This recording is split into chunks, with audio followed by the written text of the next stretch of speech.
यशोदानंदन ब्रज जन रंजन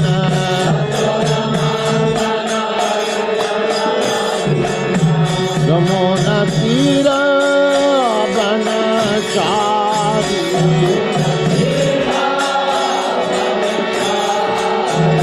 यमुना तीर वनचारी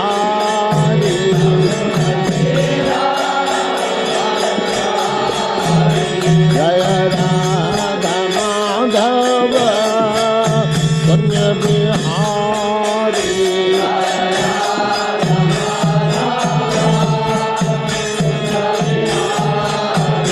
जय राधा माधव कुंज बिहारी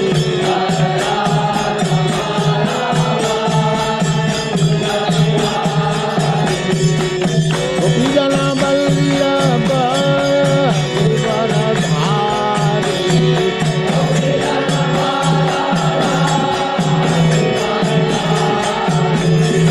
गोपी जन वल्लभ गिरिवरधारी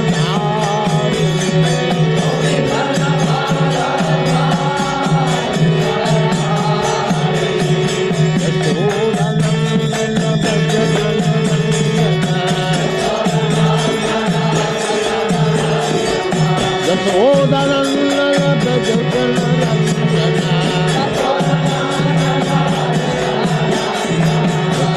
यशोदानंदन ब्रज जन रंजन यमुना तीर वनचारी यमुना तीर वनचारी जय राधा माधव कुंज बिहारी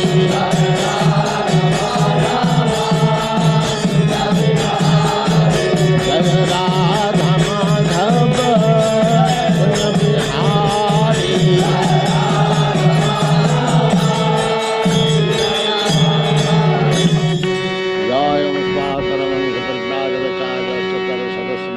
सिद्धांत सरस्वती गोस्वामी प्रभुपाद की जय। अनंत कोटि वैष्णववृंद की जय। रामाचार्य श्री हरिदास ठाकुर की जय। प्रेम से कहो श्री कृष्ण चैतन्य प्रभु नित्यानंद से अद्वैत गदाधर शिवासादि गौर भक्तवृंद की जय। श्री श्री राधा कृष्ण गो गोपीनाथ श्याम कुंड राधा कुंड गिरिवर्धन की जय।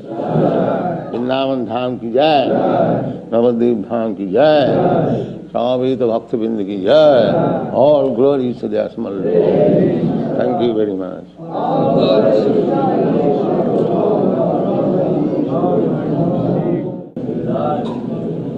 जय।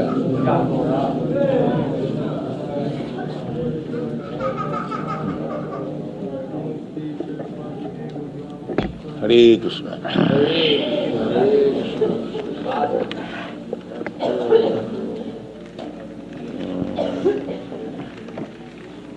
ओम नमो भगवते वासुदेवाय।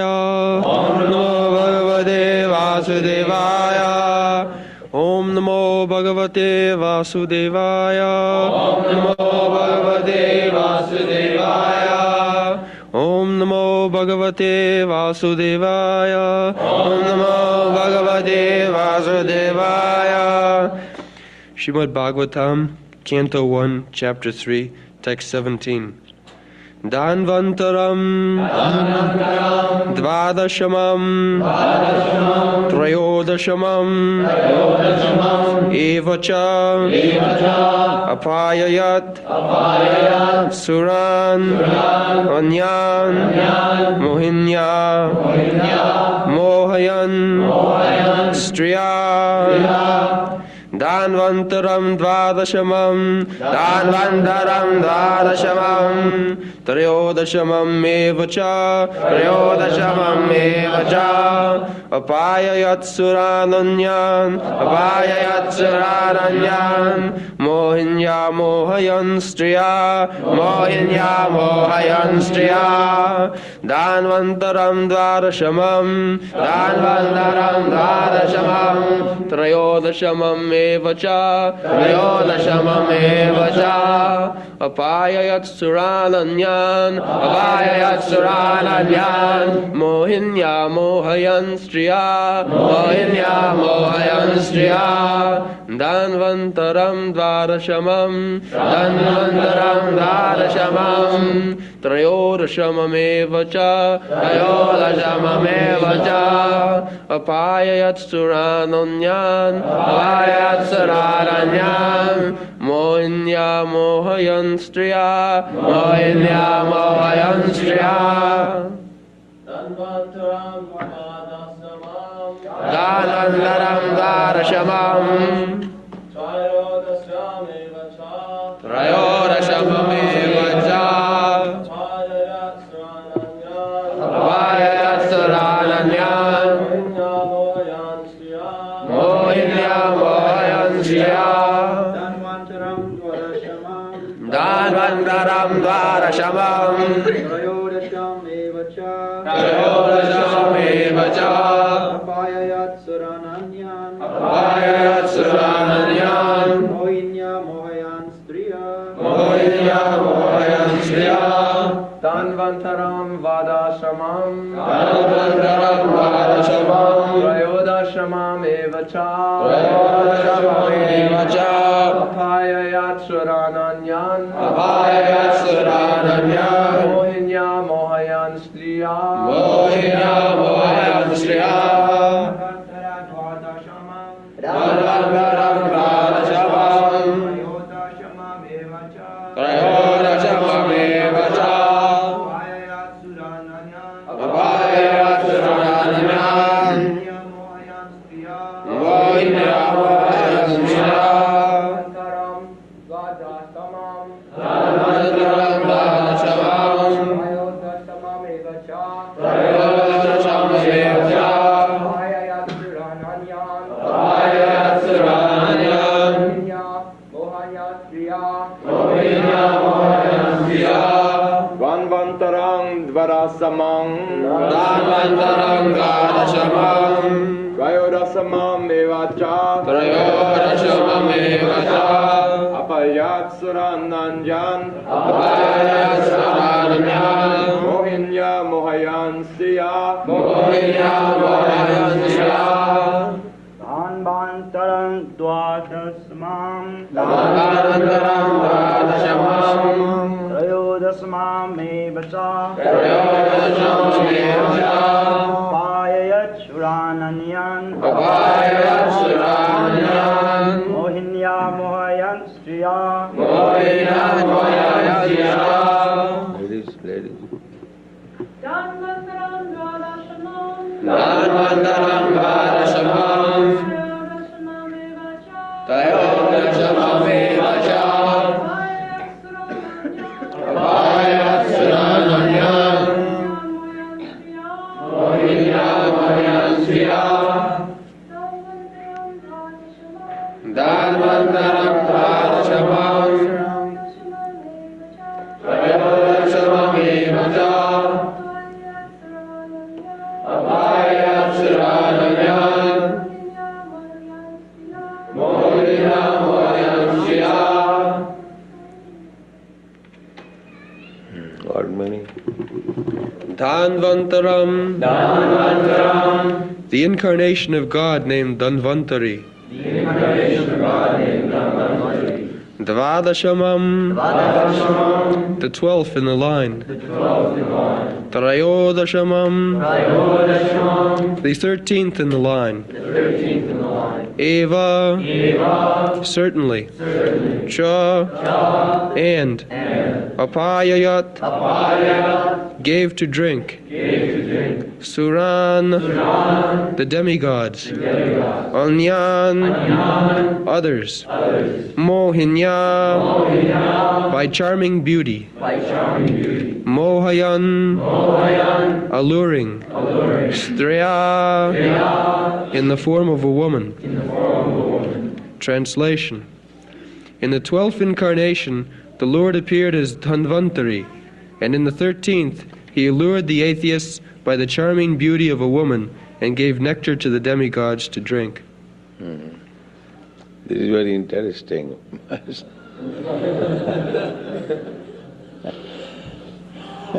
To have very charming wife is not very good. And in your country, you have got all charming wives. Chanakya Pandit says that there are 4 kinds of enemies in family life. These are very experienced version. He says, Mata Shatru. And family means we live with father, mother, wife, children. This is family.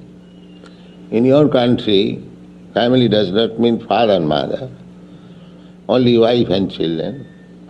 But in our country, according to Vedic civilization, family is a large conception. Father, mother, brother, sister, sister's son, brother's son.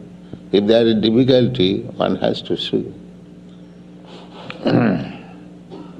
So on the whole, father, mother, wife and children, consisting of family. Now, Chanakya Pandit says, in the family there are enemies. How? Rinakarta pita shatru. Chanakya Pandit says, a father who is a great debtor, he is enemy. Because the son inherits the money of the father. Similarly, the law is, if the father dies a debtor, the son becomes responsible to pay the debts. That is the law, Manusangi. I do not know what is law here. I don't think the son is responsible for paying the debts of father. But in India, that is the law. One big barrister, Mr. C.R. Das, his father died insolvent, making debts. So when he became very rich, he called all the creditors and paid pi to pi. Like my father was debtor, you take this money. That is your obligation. Therefore, Chanakya Pandit says, the father who dies a debtor, he is an enemy. Rin karta pita shatru. Rin means debts. Karta means one who has committed so many debts and dies. The father, instead of enjoying father's property, he has to pay the father's debts. So therefore, that father is called enemy. Rin karta pita shatru. Mata shatru dicharini. And mother, if she marries for the second time, she is enemy. Rin karta pita shatru, mata shatru dicharini. Rupavati bhajya shatru. And very beautiful wife, she is enemy. And putra shatru apandita. And if the son is a fool rascal, he is enemy. 4 kinds of enemy in the family. So, I think I have spoken about my own life. You know that I was a married man. So after being married, I did not like my wife.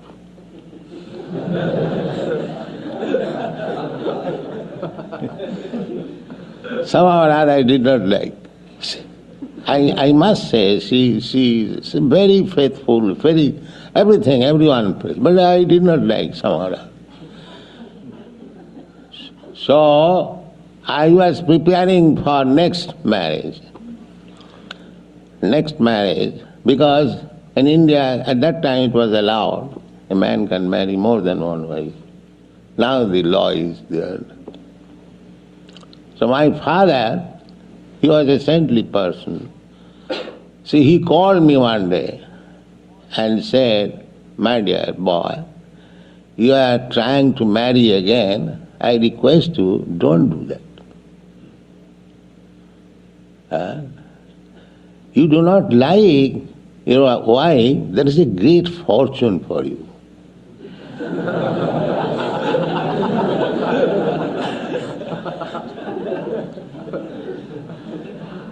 So I gave up that idea, marrying. Yes. So now I am realizing my father's blessing. Yes. Said, if I would have been too much attached to my wife, then I could not have come to this position. That's a fact. So, by ethical point of view, from spiritual point of view, to become too much attached to wife is an impediment for spiritual advancement. Therefore it is said that anyan apayat suran anyan mohinnan mohitam striya. Those who are sura, demigods, they were given the nectar. And others means opposite number of suran or asuran, the atheist, or the demons. They were enchanted by the beautiful form of Mohini. Krishna's another incarnation is female, Mohini, charming. So much charming that even Lord Shiva was after the girl. Lord Shiva, he is supposed to be Dhira, but he became charmed and he was after that girl. So when Krishna is already beautiful, but when he takes the shape of an woman, how beautiful he became. We can just imagine. Women are naturally beautiful, they are called fair sex. So, Mohinya. So this Mohini, this attractive feature of woman is advantage and disadvantage also. It requires simply handling, then it is advantage. When Chaitanya Mahaprabhu played this play, Mohini role, Chaitanya Mahaprabhu was playing drama. So Chaitanya Mahaprabhu was very beautiful. He took the part of this Mohini Murti. And she was dancing with the pot of nectar. So all the devotees, they offer their obeisances because Mohini Murti means God's incarnation. So my dear Lord, your this Murti, this form, this charming form is somewhere Rakshasini. Rakshasini means what is called witches or the female demon. And somewhere you are goddess of fortune. So the wife, never mind, generally beautiful wife means everyone's wife is beautiful. Unless one sees his wife beautiful, he cannot become a householder. You see? I think I did not see my wife beautiful. Therefore I had to take sannyas. But generally everyone sees his wife beautiful. There is a great poet in Bengal, Bankim Chandra. He used to say that everyone has got right to say his wife beautiful. That means The wife may be beautiful or not beautiful to other side, but the husband's eyes, it must be beautiful. Otherwise there cannot be husband. So the fact is that our householder life is not a platform of being attracted by woman or by wife. No. Wife is not accepted for sex satisfaction, being attracted by her. No. Therefore, wife is called dharmapatni. Dharmapatni. Dharmapatni means a religious wife. Or husband and wife should execute religious life, spiritual cultivation. That is the purpose of becoming householder. Girihastha ashram.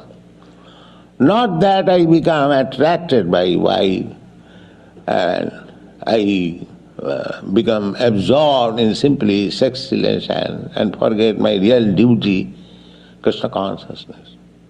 That is dangerous. So generally, if one's wife becomes very beautiful, he forgets his real duty, Krishna consciousness, and he simply becomes a pet servant of the wife. That is it. Therefore, Rupa Goswami says, anasaktasya visayan jatharam upajanjata.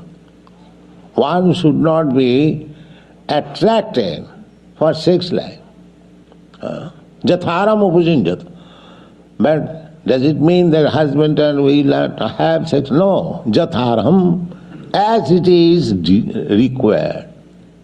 As is required means, well, sex life with wife should be performed only for begetting a Krishna conscious child.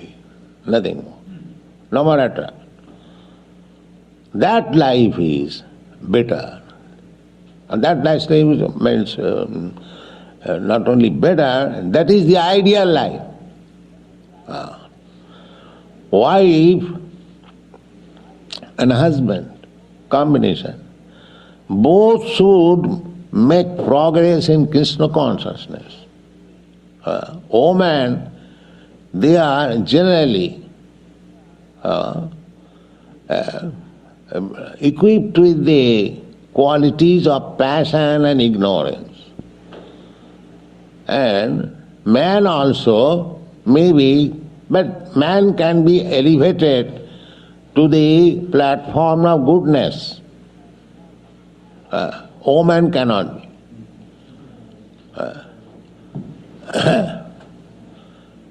Woman cannot be.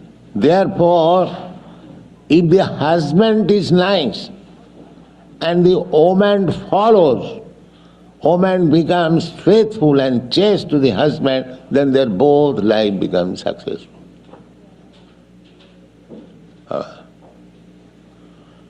There are three qualities of nature, sattva, raja, tama. So, rajastama, generally, that is the quality of a woman. And man can become to the platform of goodness. Therefore, initiation, Brahminical symbolic representation is given to the man, not to the woman. This is the theory. Therefore, the combination should be that the husband should be first class devotee, Krishna conscious. And woman should be devoted to the husband, faithful, so that she would help the husband to make progress in Krishna consciousness. Then their both life is successful. Otherwise, if the husband simply becomes captivated by the charming beauty of woman and engages himself in the sex life, then his life is lost. And the woman, they are less intelligent, unless they are guided by a proper husband, her life is also lost. So those who are not demigods, here it is apayat suran, sura or sura. Sura, those who are not developed to Krishna consciousness, they are asura. So every husband should be a sura. Sura means devotee. And every woman should be religious.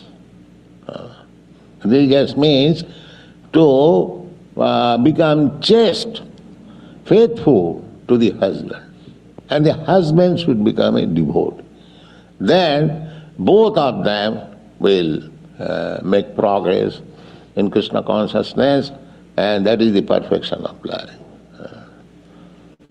So here it is very clearly described the anyan mohinyam striya by the formation. So we should not be attracted, but generally people are attracted. The whole world, the material world is going on that the woman is attractive for man and the man is attractive for woman. Pumsang striya mithuni bhavamita. This is the general platform of attraction between man and woman. And when they are united by such attraction, then they become more materially knotted. And then they are after Pungsang striya mithuni bhavamita tayor mitho hridayaganti mahu Ata giracchetra sutapta vittai janasya mohoyam aham mameti. Our material bondage is due to an illusion. What is that illusion? That I am this body, the Atma Buddhi, I am this body, and anything which is required for this body or which I possess for the comfort of this body, that is mine. Both of them are illusion, because I am not this body. I am soul, aham brahmasmi. But the illusion is, everyone is thinking, I am this body, I am Indian, I am American, I am white, I am black, I am Brahmin, I am Shudra, I am this, I am that. This is illusion. Therefore, the Vedic system is to save one from this illusion. The first stage of life is brahmachari. To understand the value of life and strictly without any association with woman. That is called brahmacharya. Strictly. So, the whole Vedic system is to convince one that you are not this body and anything you possess in relationship with your body, they are all illusion. You are spirit soul, part and parcel of God, Krishna. Therefore, your duty is somewhere or other come out of this entanglement of the bodily concept of life and bodily possession. Come out, be free, Brahma Bhuta. Now your position is Jiva Bhuta. Jiva Bhuta means you are thinking that I am a product of this material world. All scientists, all philosophers, they are the same concept, that I am this body. Beyond this body there is nothing. All big professors, scientists, that after this body is finished, everything is finished. But actually that is not a fact. From Bhagavad Gita you understand that na jayate na mriyate. The spirit soul is never born, never dies. It is the body, material body, that takes birth and dies. But spirit soul remains. Dehantaram prapti, tatha dehantaram prapti. It transmigrates to another body, just like we are transmigrating from one body to another. There are so many children here now. They are doing so many things, foolish, but we enjoy because we know that this body is foolish body. Nobody grudges. If a child does something which not to be done, just like most children, they are chewing their thumb. But if you do that, that cannot be allowed. Because your body is different and his body is different. So these rascals, they do not understand the simple truth that this body is different from the body of a youth or a boy. They are different bodies. They are thinking the body is growing. The body is not growing. Body is changing. Just like in cinema, photograph, you see some body is moving, but that is not moving. That is different body, changing the photographs. But because it is shown so swiftly, we see that one body. As soon as the machine is stopped, the body is stopped. Immediately. We have experience. So, these bodies are different bodies. Otherwise, a child does so many things foolishly, and the elderly boy or you, he does not do so, because the body is different. Why do they not understand? This is called ignorance. The body is different. Similarly, as everyone has got past, present and future, you are all young men, you had your past, you had a child's body, a boy's body, and future you will get a body like me, aged. Similarly, I had my past, I had a youth's body, now I have got aged body, then why not future, another body? This is very common conclusion. And it is given, it is confirmed, not that we are imagining. It is confirmed in the Bhagavad Gita. Tatha dehantaram prapti. As the child is changing body to boyhood, boy is changing body to youthhood. Dehinasmin jatha dehi kaumanang jauvanang jara.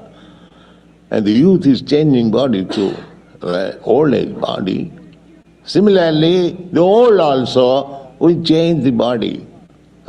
Again will get a small baby's body and again. That is the way of nature. So, every one of us, spirit, soul, part and parcel of God. Now, we are embarrassed due to our ignorance. So when this ignorance is moved, we become enlightened, that is called Brahma Bhuta. Self-realization, spiritual realization. Brahma Bhuta Prasannatma. Na sojati na kankati samasarveshu bhuteshu madbhakti lavati param. So without being Brahma Bhuta, that I am spirit soul, Krishna consciousness does not become very perfect. If we are in the bodily concept of life, then it is rather difficult. It will take time. Because unless you come to the platform to understand that you are not this body, your spirit soul, the actual devotional service does not begin. But to the neophyte student, the chance is given to develop this devotional service, Sarvanam, Kirtanam, Smaranam, Archanam, Bandhanam, Dasam. The method is by constantly being engaged in devotional service, one becomes realized soul, God helps him, Krishna helps him, and then he becomes a perfect liberated soul. Liberated soul means hitya annatharupam. Now you are working under the designation of this body. Everyone is working under this designation of this body. When we become above the designation of the body, that is our real constitutional position. So, first of all, to realize that I am not this body, and the next stage is that I am spirit soul, part and parcel of Krishna. Therefore, as part and parcel is meant for giving service to the whole, therefore my constitutional position is to serve Krishna. That is perfection of life. Thank you.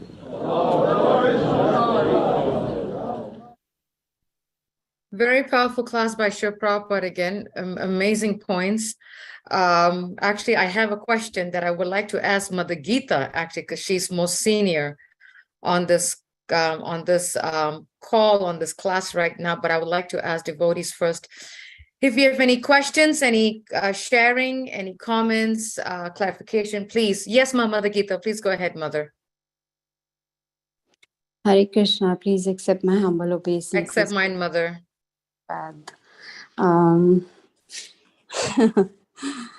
I have heard this before, and every time I hear from Srila Prabhupada, it makes me laugh so much. He didn't like his wife, and he wanted to marry again. And thanks to his father, who explained to him that it is a blessing, actually, that you're not attached to your wife. And he also says that because he was not attached to her, he did not see his wife as beautiful, so he took sannyas. A blessing in disguise, right, Mother? Yeah. Yeah. So, but very important point Prabhupada made was, of course, all points are important. Unless one sees the wife beautiful, there is no householder life. But then he also says that wife should not be accepted as someone for sense gratification. And, because householder life like grihastha and grihamedhi. So one who is attached to wife and only for sense gratification, but actually wife is a dharam-patni, who's religious.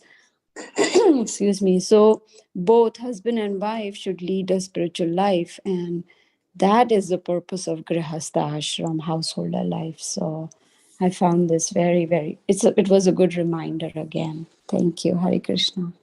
Thank you, Mother. Actually, you touched on a point that I would like to ask a question. I would like to ask if you can answer it, Mother, because again, I think I've asked this question, but I would like to ask again because I think it could definitely require some clarification.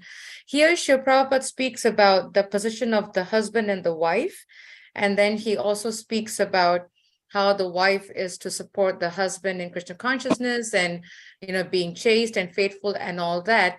But we've also heard Srila Prabhupada saying in other classes and room conversations how, between the husband and wife, they are to serve each other on a, not in the mood of why the husband is superior than the wife or the wife is looked as a second-class citizen. How can we kind of balance that, Mother? Because I've come across situations, where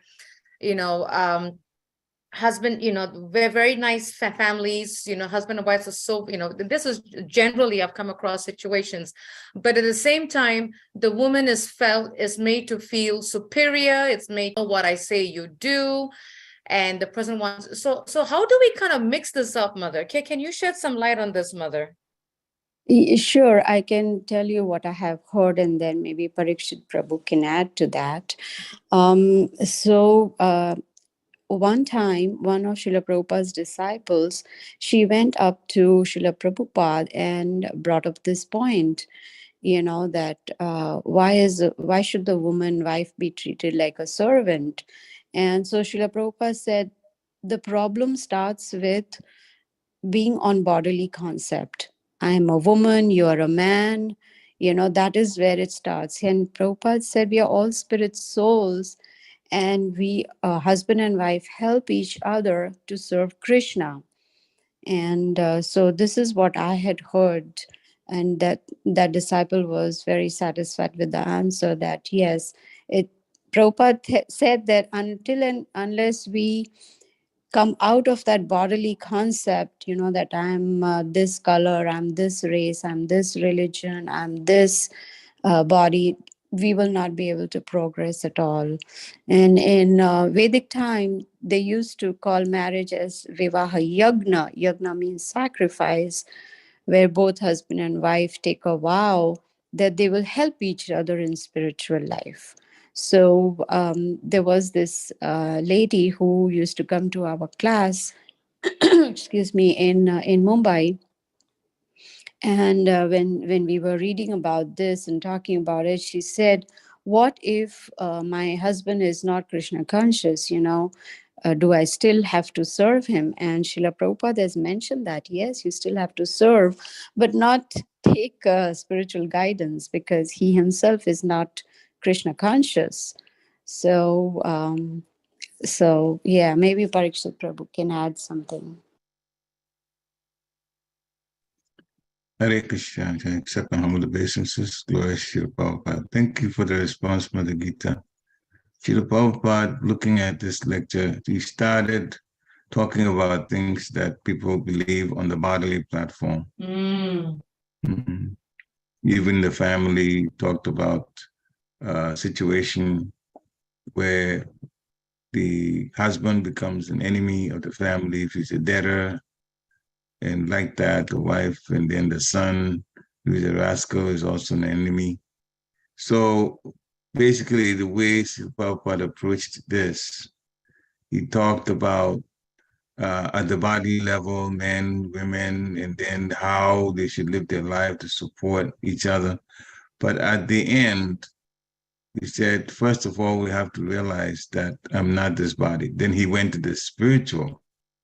So basically, the whole lecture started at the body level and denounced the thought of things based on the physical body or the material. And then he went to the spiritual. So first of all, to realize I'm not this body. The next stage is I'm spirit, so part and parcel of Krishna. Therefore, the part and parcel is meant for serving the whole. Therefore, my constitutional position is to serve Krishna.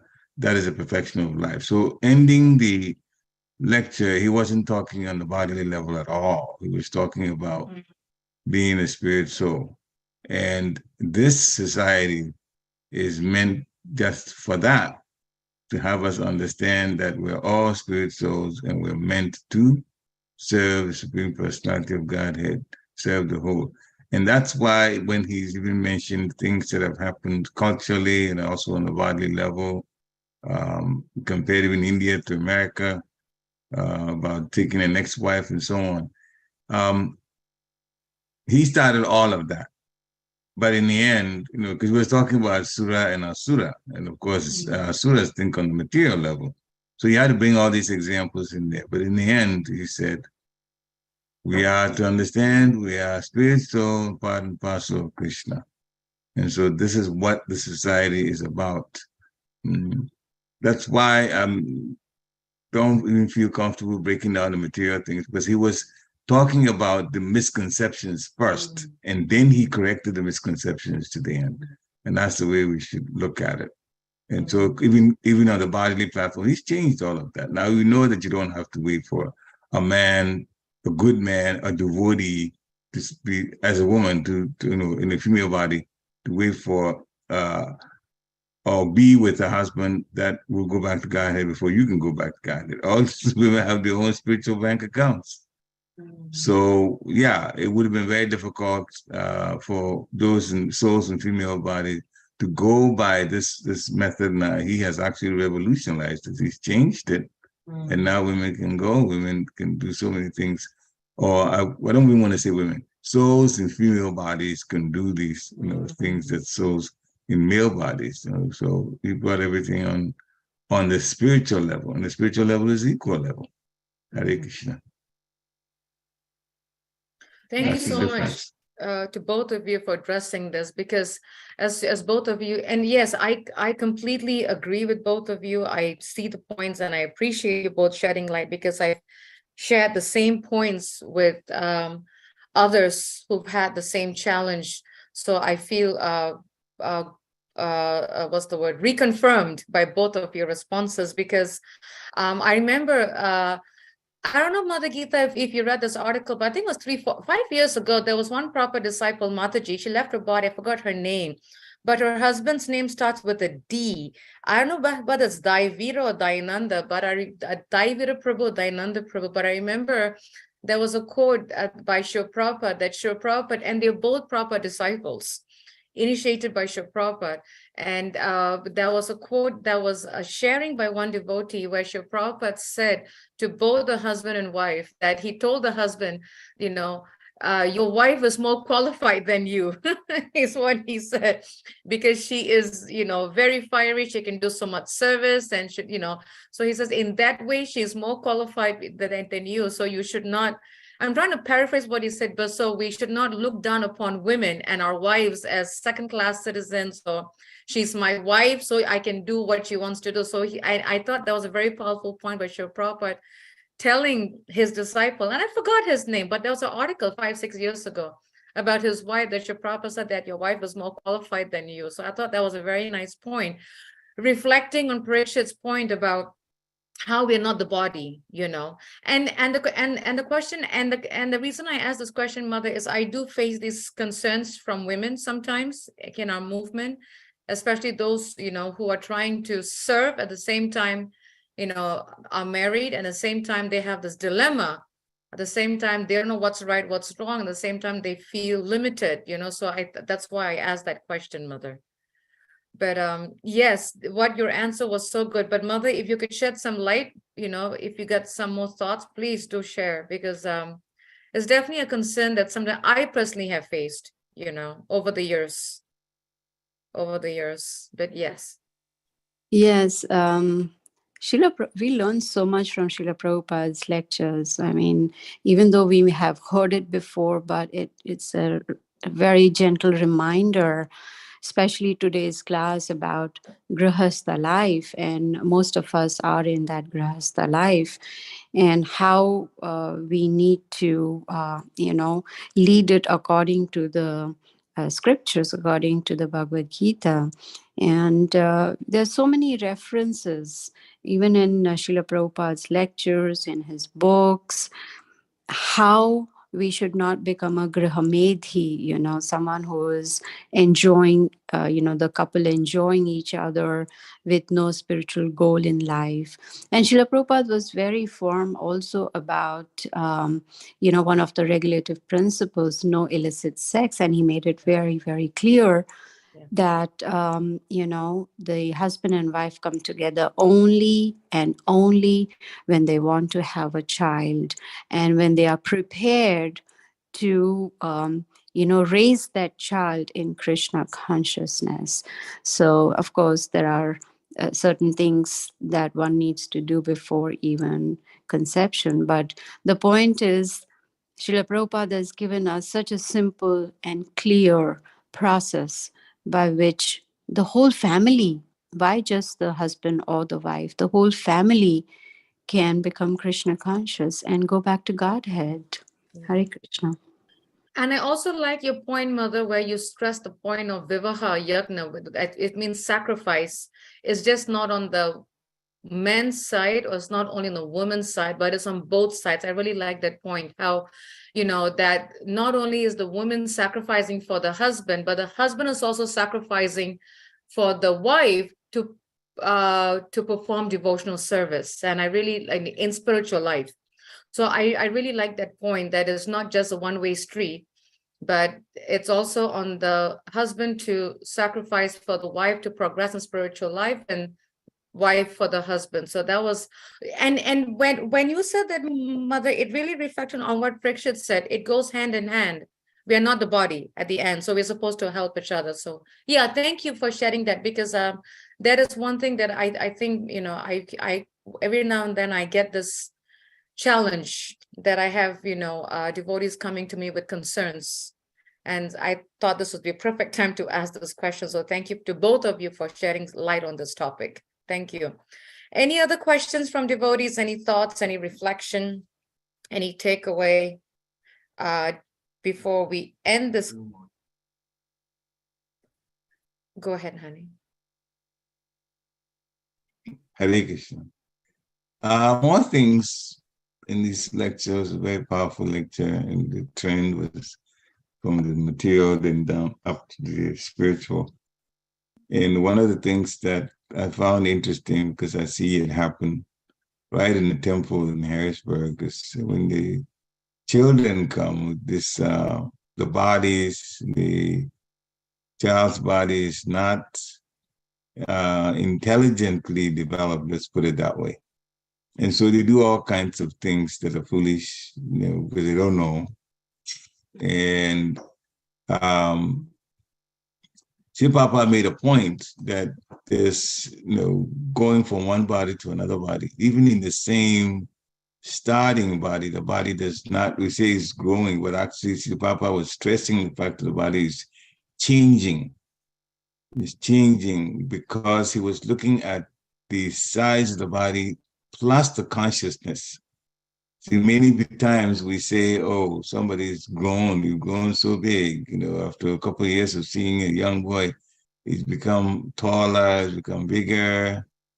But Shiva Prabhupada says the body has changed. He's not stressing the growing part because the physical body gets bigger from the body, at the body level, it gets bigger. But the consciousness also improves. And the reason I was talking about the temple situation is you see a young boy first running around doing things that he's not supposed to be doing, sometimes disruptive.